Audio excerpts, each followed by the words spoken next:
All right, another short boy one.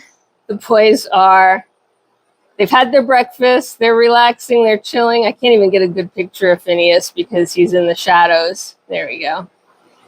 He's not stupid. He's in the line of fire for the fans. He's in the shade. He's going to hang. Voodoo's out and about a little bit, and Thorn is in his corner, very similar to Phineas. In the shade, out of the sunshine completely, in the line of the rotating fan. Actually, they both are, right? They've got the two corners covered. And everybody is looking good. However, this morning, for the first time since last year, I walked into the barn and I could smell buck. So welcome to rut. Rut is when the bucks start to become sexually active or focused, I should say, right? They theoretically could be sexually active all year long. But around this time of the year, they start to become very geared up for breeding season.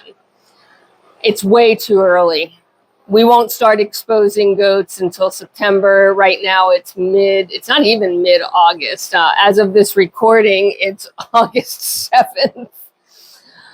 So they've got at least a month, probably a month and a half before they go into action. But the reason I can smell buck is because they have started to pee all over themselves and all over each other.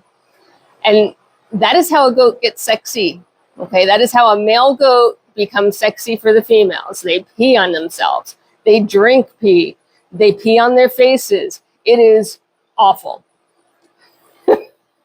And these guys don't smell that bad year round. Some bucks smell bad all year round. These guys actually take a break, and of course they get baths too, which helps. So where we're at, right, is for the next 6 to 8 weeks, I'm going to have to deal with the stink. And then in prep for the October show and just my normal fall routine, wow, I said that with an accent, didn't I? Fall. The normal fall routine, they'll get their baths just so that they're prepped to go through winter. And then, of course, they get their spring baths. So these guys will be stinky for at least 2 months.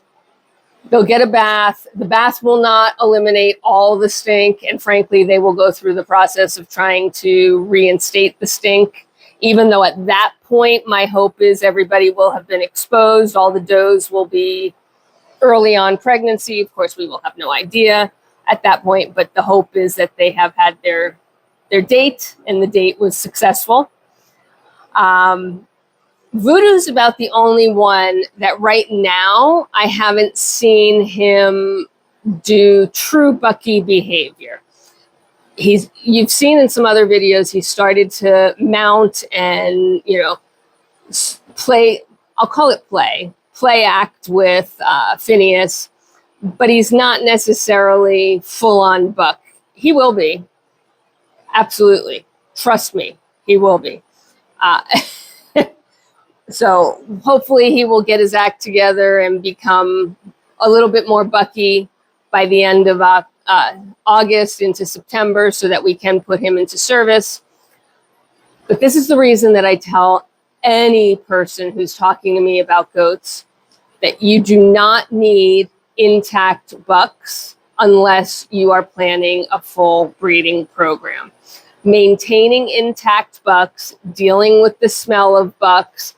In my situation, I don't have a neighbor around at all, right? I am surrounded by woods, so there is no worry that the buck smell is going to carry on the wind and annoy a neighbor. But if your situation is different and you have neighbors that are a little bit closer by, you have to actually think about where to put your buck pasture and how many bucks you're going to have. I only have 3. At most I've ever had is 4. And for me, that was stinky enough. But like, if you run a big herd and you've got 15, 20 bucks, the smell is heavy and it carries on the wind. And when you handle your bucks, it transfers to you. My other goat friends and I always giggle because sometimes we'll be like, we've certainly bathed and we've been out, we're dressed and we're going to a restaurant or something, and at some point in time, you'll see somebody sitting next to you and wrinkling their nose, and you're like, oh no, I smell like buck. And it lingers. It's not that we didn't scrub everything off. It's not that we, are wearing the same clothes or anything. You're wearing fresh, clean clothes. You're fresh out of the shower. And it's that lovely eau de buck that sticks around. So if you are thinking about becoming a goat owner and you are not sure whether or not you're going to breed, you do not buy bucks. You buy does. Does are more expensive, always. That's just how it is, because does can produce babies, and therefore, that's just the nature of the pricing schema for goats.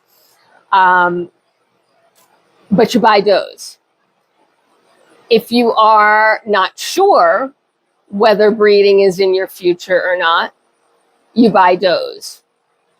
Why? Because as much as I love my wethers and I love every one of my boys that I castrate, they're the best pets ever. If you think in the future you may want a breeding program, then your wethers have been an expense and an exercise in nothing but expense, because they're not useful in a breeding program, where a doe, even at 3 or 4 years old, is certainly useful in a breeding program. If you know for sure you're never going to want to breed, then you get wethers. Wethers are not only the best pets, but they're the best for your pocketbook in terms of outlay. They're much less expensive, and they really do make much better pets. They're the best pets around, does being the second. Bucks are not pets. My bucks are pets, but in general, bucks are not pets. I love my bucks. I hug my bucks. I kiss my bucks. I do. You see me on the stand when I have them on the grooming stand. You see me with them. So you can love on your bucks. Your bucks can be pets, but in general, people don't consider bucks pets. So the last purchase you ever make when you're going into a breeding program is a buck.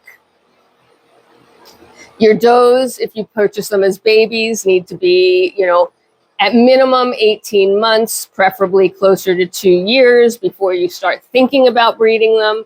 So you do not need bucks in that first year, which makes it really good, right? Like if you're truly thinking of starting a breeding program, you buy your quality does first. You watch them grow up. You assess them for what you think they are, strong in, what you think they're lacking, right? Maybe they need more hair on their head, or maybe they got a little too tall and you want to make them shorter. Maybe they're too short and you want to make them taller, right? You look at your does at a year old or so and start to assess what you think about how they're progressing, how they're growing. And then you can invest in a buck. And if you're investing in a full-grown buck, you don't need that buck until your does are ready to be bred. If you're investing in a baby buck, then you want your baby buck when your does are about, a year to 18 months, so that baby buck can be at least 6 months old and really be capable of performing the job. So no matter what breed we're talking about here, it holds true. Okay? If you're thinking about breeding, does all the way to start. If you're never going to breed, you don't want to breed, you really just want pets, wethers. Always. Any breed. Best pets on the market. Best everything. Like, you cannot beat a wether. And then only after you've had does and you're convinced you want a breeding program and you have the appropriate setup to house your bucks separately, bucks plural, you cannot have just one, you need at least two. Bucks need companionship just like your does.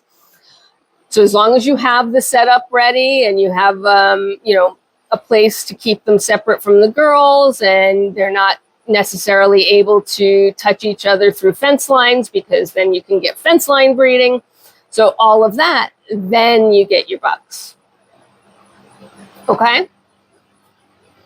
This has gotten, of course, longer than I thought, and it's rather boring because Voodoo has stepped out of frame and Phineas and Thorn are not cooperating with doing anything. It's way too hot. So I am going to kill the lecture here. Thanks for coming to my TED Talk. If you hung in here this long and you're not subscribed to the channel, subscribe to the channel, please. You know you enjoyed it if you sat through this video. This one's pretty rough. And hit a like, thumbs up, you know, hit the little bell if you want to know when we're going to post new videos. I post videos twice a day, every day. At least that's been the case so far. Holding true to that. And yeah, I'm so glad you're here, and I'm appreciative that you sat through this one, and we'll see you at the next one, because until next time, there we go. There's Voodoo. There's work to be done. Bye for now.